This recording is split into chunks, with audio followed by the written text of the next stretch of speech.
قرائت شاهاثر علامه باباجان غفورов تاجیکان. تاریخ قدیمترین قدیم عصر میانه و دوره نو. گفتاری 87.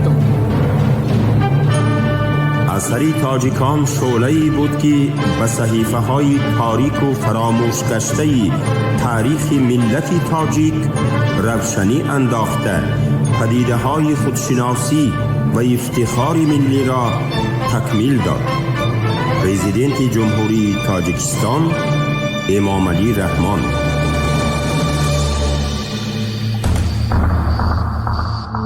خلق تاجیک در دولت تیمور و تیموریان.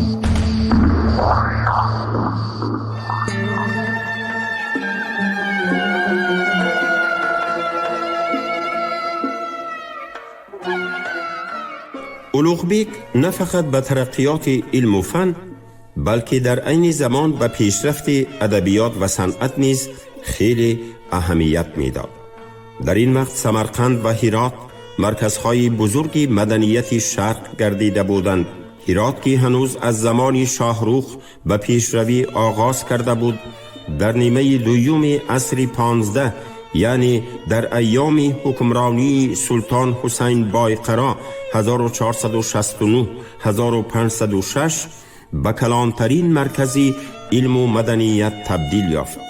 از تمام گوشه و کنارهای ماوراء النهر و ایران خادمان علم و صنعت به هرات جمع آمدن گرفتند. به این جهت در هرات علمهای طب، حقوق، اخلاق، اینچنین ادبیات و صنعت نیز ترقی کردند. بزرگترین نماینده ادبیات این دوره شاعر و دانشمندی معروف نورالدین عبدالرحمن جامی 1414-1492 می باشد. جامی در دهه جام نزدیکی نیشاپور تولد یافته، تحصیل خود را در هرات به انجام رسانید و بعدها فعالیت علمی و ادبیش را اساساً در همین جا دوام داد. او یک چند دفعه به سمرقند نیز سفر کرده است. از آن قصیده‌ای که جامی در سال 1487 آید به شرح خاری خود نوشته است، چنین معلوم می شود که وی علم شعر و قافیه، صرف و نحو، منطق، حکمت شرق و یونان، طبیعیات، ریاضیات و علم هیئت را آموخته، بلندترین درجه دانش زمانه را از خود کرده بوده است. بهارستان نام اثری او که در رویه گلستان سعدی تألیف یافته است، از بهترین نمونه های نثر عصر 15 محسوب می گردد. جامی در اثرهای خود همه نوعهای ادبی را ماهرانه تکمیل داد و با همین به ترقیات من بعده ادبیات تاجیک تأثیری خاصی رسانیده است. عبدالرحمن جامی در تمام تاریخ ادبیات عصر میانه تاجیک از سیر محصول ترین شاعران می باشد. مؤلف تذکیره مرآت الخیال شیرخان لودی چنین نوشته است: جامی 99 کتاب تصنیف نمود که همه آنها در ایران، توران و هندوستان نزد اهل دانش مقبول افتاد و هیچ کس انگشت اعتراض بر این و آن نتوانست نهاد. از اساسی ترین اثرهای منظوم جامی هفت‌رنگ می باشد که از 7 داستان بزرگی مثل داستانهای خمسه مشهور نظامی فراهم آمده است. از 7 مثنوی 3 تاش تحفة الاحرار، لیلی و مجنون و خردنامه اسکندری نظیره به داستانهای خمسه نظامی است. در بیشترین اثرهای او غایه‌های انسانیت پرورانه ترنم گردیده، استبداد اشراف حکمران تنقید و مذمت کرده می شود، ولی ایجادیات جامی از مخالفت‌های فکری خالی نبوده در قطار غایه‌های نسبت به آن زمان ترقی خواهانه به اثرهای او غایه‌های دینی و تصوفی نیز راه یافتند. جامی در خردنامه اسکندری نام یکی از داستانهای هفت‌رنگ در پیروی فارابی و نظامی کشوری خیالی را تصویر نموده است که ساکنان آن همه در مساوات زندگی کرده، در بین آنان از دارا و نادار و از ظالم و مظلوم اثری دیده نمی شود. در عهد سلطنت تیموریان که دوره تشکل ادبیات بدیعی ازبیکی زبان نیز می باشد، پرسیس تأثیر متقابل ادبیات‌های ازبیک و تاجیک بیش از پیش قوت می گیرد.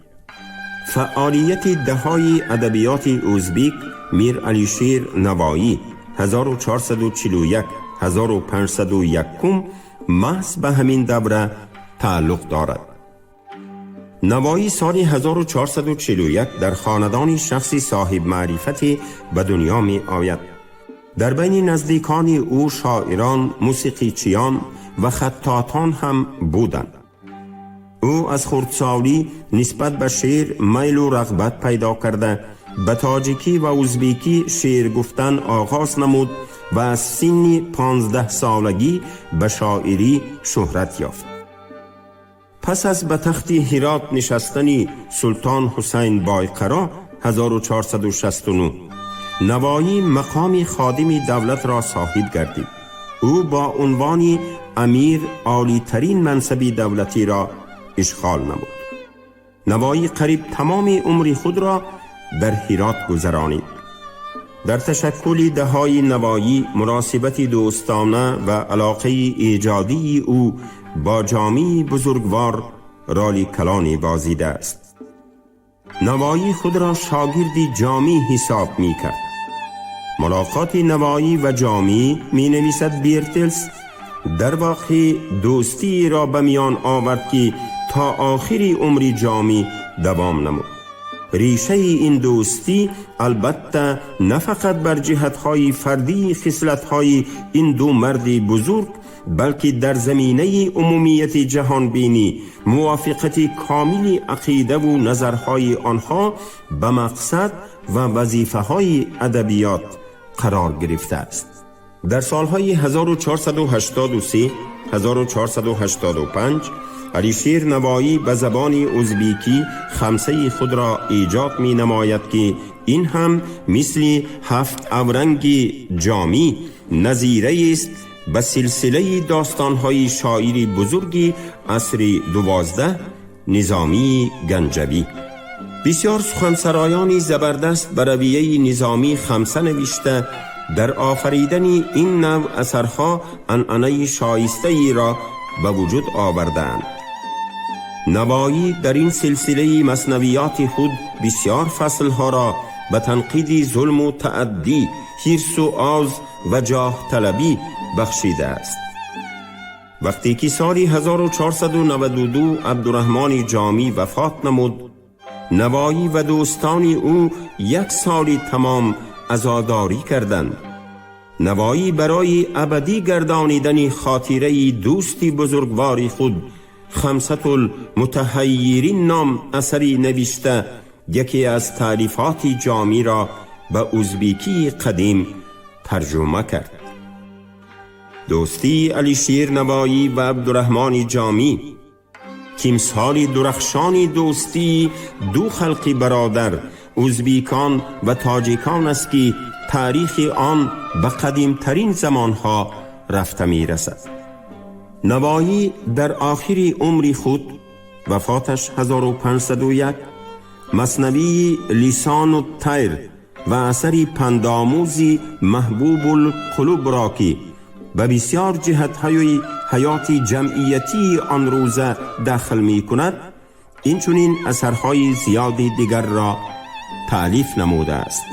علیشیر نوایی یکی از بزرگترین شاعران عصر میانگی شرق و در عین زمان عالم و متفکر زبردست، موسیقیدان و نقاش ماهر، این چنین ارباب نمایان سیاسی است. نوایی مردی بزرگ است. استعدادی گوناگون جنبه‌اش او را به قطار نابغه های جهان می گذارد. آفریده های او کی هاست که دسترسی تمام انسانیت گردیدند. رول آنها مخصوصاً در انکشاف ادبیات ترکی زبان به غایت کلان است.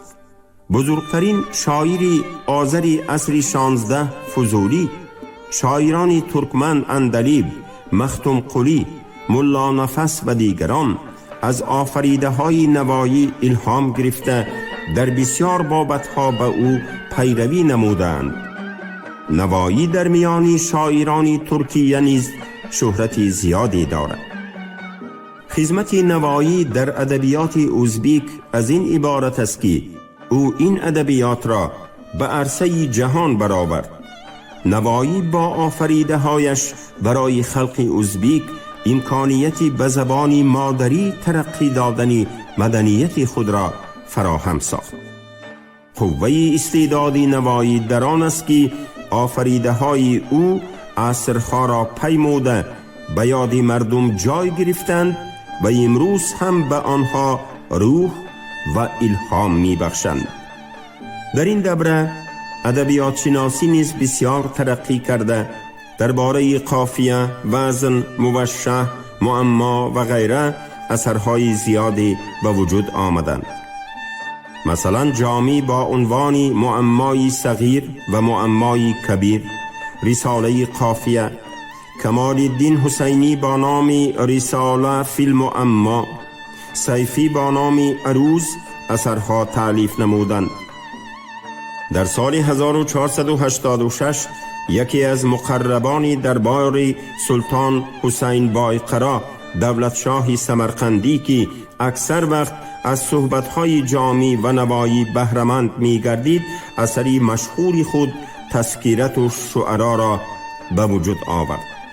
این اثر درباره بیش از 100 نفر شاعر معلومات می‌دهد. اهمیت مکتب ادبی هرات نهایت درجه بزرگ است. مخصوصاً باید تأکید کرد که به یکدیگر نزدیک شدن ادبیات دو خلق همسایه تاجیکان و ازبیکان محض از همین دوره سر کرده تا رفت قوت می گیرد. در اینجا بعضی خلاصه های علمی سویتی را دایر به دوره سومی ترقیات نظم کلاسیکی که عصرهای 13-15 یعنی دوره پس از استیلای مغول را در بر می گیرد اجمالاً بیان می کنیم. از سالهای 50 عصر 13 به ظلم و استبداد طاقت شکن نگاه نکرده در مرکزهای مدنی بجا مانده حیات ادبی دوباره به رونق درآمد. تدریجاً همان گوناگونی ژانرها که به دوره یکم عصرهای 9-11 خاص بود خصوصیت اساسی ادبیات این دوره را تشکیل داد و رویه اپوزیسیونی گومانیستی که در دوره دوم عصر 11 ابتدای عصر 13 پیدا شده بود در این دوره باز هم قوت گرفت. تجدید عنعنه نسبت به اثرهای جمع بست کننده ادبیات شناسی مثل تذکره های اوفی، دولت شاه و غیره ضرورت به میان آورد. مدیحه‌گویی به نثر تاریخی طمطراق که به ستایش تیمور و وارثان او بخشیده می شد راه یافت. قصیده های مدحیه نیز از نو رونق گرفتند، خسروی دهلوی و دیگران. نظیره‌گویی هم به واسطه خمسه خسروی دهلوی، 7 اورنگ جامی، خمسه نوایی به زبان ازبکی قدیم عمر دوباره خود را شروع نمود. دیگرگونی در نظم تصوفی از آن عبارت بود که شعرهای شکلن از جهت لغت و واسطه های تصویر صوفیانه ولی از جهت مضمون خیلی گوناگون به وجود آمدند. کامیابی بسا پرارزش نظم این دوره غزلیات حافظ و کمال بودند. جامی با ایجادیات خود ادبیات این دوره را جمع بست نمود. او تمام نوعهای ادبی را انکشاف داد، سینتزی تمام تجربه های ادبی را به وجود آورد و کنسپسیای بدیعی انسانی کامل را کار کرده برآمد. اما در نظم عصر 15 عنصرهای تقلید نیز بیش از پیش راه یافته، دقت اساسی به آرایش ظاهری شعر، شکل پرستی و سخنبازی روانه کرده شد. ترقی ادبیات بدیعی در عصر 15 به پیشرفت دیگر صنعت‌های علاقمند تأثیر نکردن نمی توانست. خصوصا در میانه‌های عصر 15 صنعت موسیقی و رقص خیلی رواج گرفت. در این دوره نه فقط موسیقی‌چیان بلکه بسته‌کاران خوبی هم به کمال رسیدند. پیشرفت صنعت موسیقی تا درجه‌ای رسیده بود که در این ساحه اثرهای نظریوی به وجود آمدند. یکی از این قبیل اثرها رساله موسیقی عبدالرحمن جامی است که درباره آموختن صنعت موسیقی عصر 15 از مهمترین سرچشمه ها حساب می شود.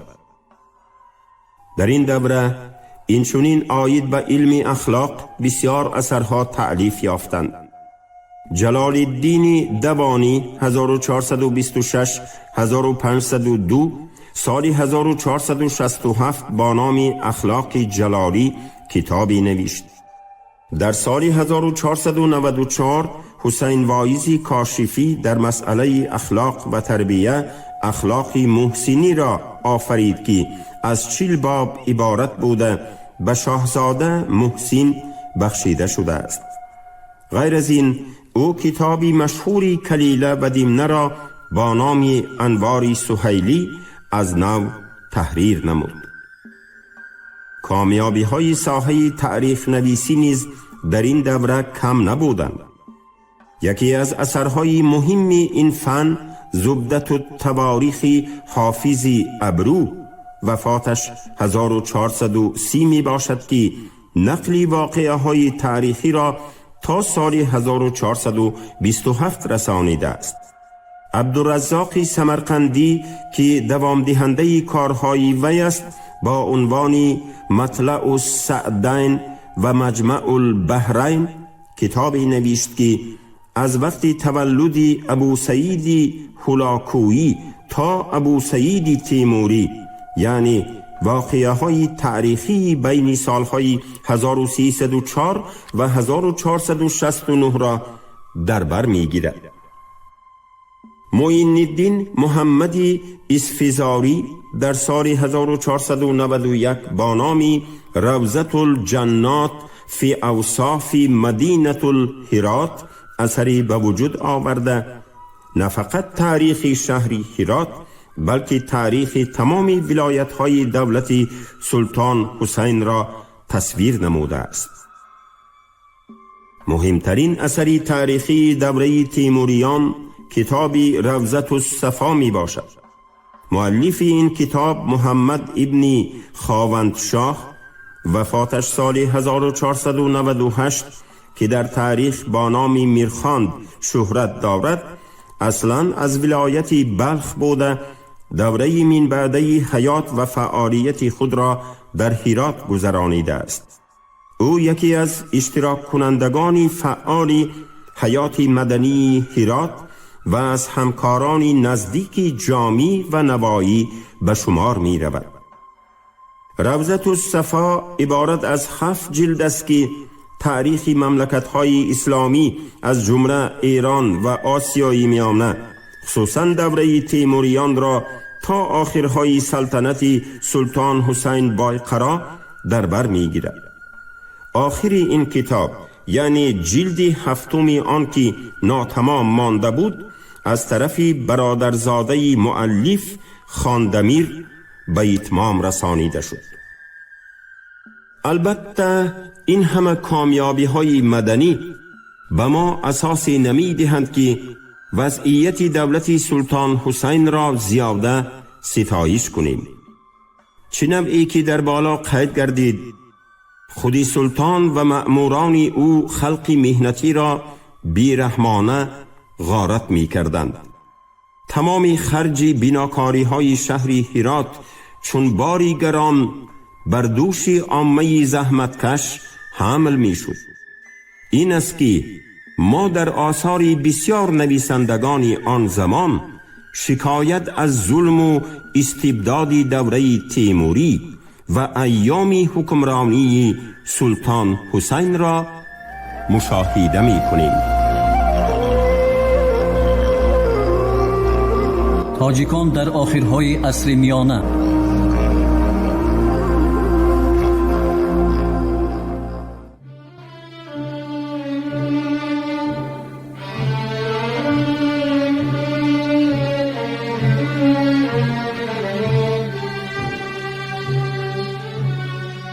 تاریخ سیاسی، اصطلاح دولت تیموریان، سیاست داخلی شیبانی خان. در آخرهای عصر 15 و ابتدای عصر 16 ازبک های بادیه نشین با سرداری محمد شیبانی خان ماوراء النهر مرکزی و اندکی بعدتر تمام قسمت باقی مانده دولت تیموریان را ضبط نمودند. دولت و سلاله نو با نام تأسیس کننده خود شیبانی مشهور گردید. خودی شیبانی خان اصلاً از خاندان چنگیز خان بود. بابای او ابوالخیر خان در نیمه اول عصر 15 دولت پر اقتداری بادیوی تشکیل نمود. قوم و طایفه های ترک زبانی متحد کرده او از اصل و نسب های گوناگون عبارت بودند. آنها در پهناهای بیکران دشت و صحرایی که دامان آن از پایین دریای سیر تا سیبیر رفته می رسید حیات به سر می بردند. ولی این اتحادیه به وجود آورده ابوالخیر خان مبدأ اقتصادی نداشت و با زور سلاح ارزی وجود می کرد. این بود که وی پایه های خود را استوار کرده نتوانسته به زودی پس از فوت ابوالخیر خان از پا افتاد. شیبانی خان خواست تجربه بابایش را تکرار نماید ولی کارش برار نگرفت. جنگ و تلاش ها با دیگر چنگیزیانی جاه طلب و اختیارخواه گاه به فایده و گاه به ضرری او انجام می یافت. هرچند که بعضاً با غنیمت‌های خیلی خوب ظفر می یافت ولی این برای تأمین امتیاز سیاسی او کافی نبود. شیبانی خان در این مبارزه ها بارها از یاری و دستگیری تیموریان بهره‌مند گردیده بود. او در یکی از جنگ ها مغلوب شده 2 سال در بخارا زیست و از روی شهادت سرچشمه ها جداً مشغول اندوختن علم و دانش گردید. دشمنی اشدی تیموریان در قسمت شمالی مملکت مغول ها به شمار می رفتند که تاشکند را مرکز خود اختیار کرده بودند. آنها چندین بار حتی به ناحیه های ماوراء النهر مرکزی حمله نموده مالها را تالان و اهالی را تاراج می کردند. تیموریان شیبانی خان را به مقابل مغول ها استفاده کردنی شدند، لیکن شیبانی خان اتفاقچی بد برآمد. او فقط از پی منفعت خود شده اکثرا خلاف وعده خود عمل می کرد. گاه طرف تیموریان را می گرفت، گاه طرف مغول ها را. هر زمان به ملک های این و آن هجوم های غارتگرانه می نمود. نهایت او چنین شهرهای استحکامی مثل اترار، سیرم و یسه را به تحت تصرف خود درآورده هم قومان خود را دعوت کرد و دسته قوی عسکری تشکیل داده با مغول ها معاهده بست و سال 1499 به اصطلاح ماوراء النهر شروع نمود. اول او پایتخت تیموریان آسیای میانه شهر سمرقند را به محاصره گرفت. وقتی که والی بخارا با قشون خود به طرف سمرقند روانه شد، شیبانی خان از محاصره برخاسته به مقابل او شتافت و در راه این قوه عسکری را تارمار نموده به سوی بخارای ضعیف گردیده حرکت کرد. از محاصره حتی 30 روز نگذشته اعیان و اشراف و روحانیان شهر را به او تسلیم نمودند. در چنین لحظه‌ای پرمسئولیت هم که مملکت را خطر جدی تهدید می کرد، اشراف سمرقند و شاهزادگان تیموری تماما سرگرم نفاق و نزاع‌های بین خودی بودند. گروه سرشاخه تیموریان آسیای میانه سلطان علی را طرفداری می کردند. گروه دیگر خویشاوندان وی بابور را به سمرقند دعوت نموده تسلیم شهر را به او وعده می دادند. هنگام سمرقند را محاصره کردن شیبانی خان این نزاع‌ها باز هم قوت گرفت. بعضی نمایندگان خیلی با نفوذ روحانیان حس نومیدی و کیفیت مغلوبیت را پدید می آوردند. سلطان علی در همه جا خیانت را گمان برده از دیگران پیشتر با یک گروه رکابداران خود به قرارگاه شیبانی خان روانه شد. اشراف سمرقند از این واقف گردیده با تحفه و انعام‌های زیادی به حضور شیبانی خان آمده سری تعظیم فرود آوردند. به این طریقه سال 1502 سمرقند بی جنگ به دست شیبانی خان درآمد. اما این موفقیت اولین که به زودی و آسانی به دست آمده بود بقای نیافت. یک قسمی اشراف بخارا و سمرقند طرفداری برقرار نمودن حاکمیت تیموریان بود.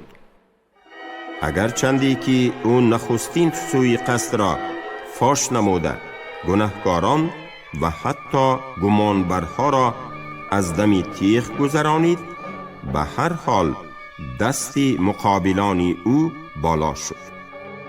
اکنون حریف اساسی شیبانی خان شاهزاده جوان تیموری اساسگزار آینده دولت تیموریان هند بابور گردید. قرارگاه شیبانی خان در حوالی سمرقند بود. اعیان و اشرافی که پنهانی با بابور مکاتبه داشتند بروی او دروازه شهر را گشادند و او را پادشاه اعلان نمودند. دیری نگذشته در بعضی شهرها و استحکامات دیگر نیز پیروزی نصیب طرفداران تیموریان گردید. ولی در محاربه کشاد ساحل زرافشان که در ماه اپریل سال 1501 به وقوع آمد، بابور شکست خورد و به سمرقند عقب نشست. خودی او در یادداشت‌هایش از طرف شیبانی خان ماه‌های دراز محاصره شدن سمرقند را به طریق خیلی مفصل تصویر نموده است. از گفته‌های بابور معلوم می شود که خلق، اهالی عادی شهر، پیشوران و کاسبان اولها در محافظت شهر بسیار فعالانه اشتراک داشتند. جسارت و قهرمانی نشان داده نقشه های هجومی فکر کرده شیبانی خان را ویران می کردند. اما ساکنان شهر منفیت های سلالوی بابور را چنان که او ساده لوحانه گمان می برد حمایه نمی کردند. سمرقندی ها اکنون تجربه کلان و تلخی داشتند. خیانت و سوی قصدهای اعیان و اشراف از دست به دست گذشتن شهر باعث غارت، قتل و کشتار و قحطی و گرسنگی می گردید. لیکن این بار منفیت شهریان و بابور موافق افتاد.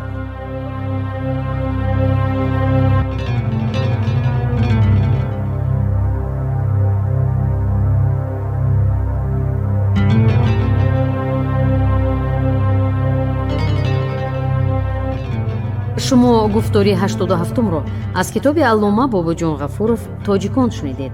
عبدالرشید خوجمخولов خوند. کارگردان شیرالی نغزلی.